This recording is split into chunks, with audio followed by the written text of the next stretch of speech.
Partner, unahin natin ang mga kaganapan dito sa Cebu, no? Kung saan talagang ang panahon nakikiisa sa mga deboto na nais magbigay pasasalamat kay San Pedro Calungsod at sa Diyos para sa kanyang pagiging isang ganap ng santo.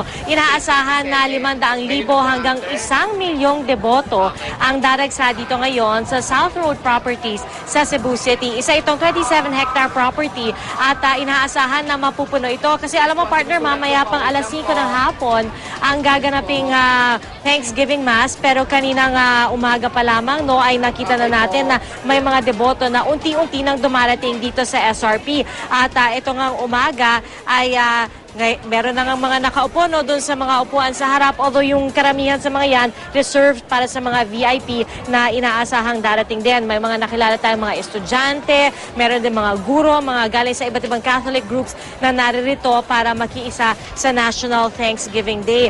At partner, inaasahan na 5 p.m. nga yung misa at bago nito around 4 p.m. darating dito ang imahen ni San Pedro Calungsod mula sa Mandaue. Ito rin ang mismong imahen na ibinyahe sa Vatican para sa kanyang canonization.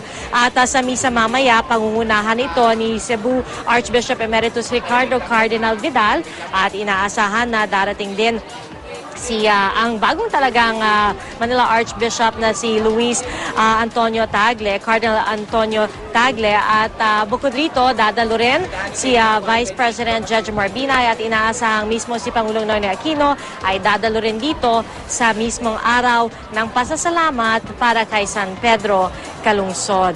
At kaya naman mahigpit po ang seguridad na ipinatupad dito at mamaya papakita natin sa inyo yung mga nakatalagang pulis na nasa 5,000 ang bilang, combined force na yan ng PNP, ng AFP, pati na rin ng Philippine Coast Guard. At alam mo, partner at mga kapuso, nagkaroon po tayo ng pagkakataon na masilayan kung gaano talaga kalaki ang impact at epekto ni San Pedro Calungsod sa mga kababayan niya dito sa Cebu.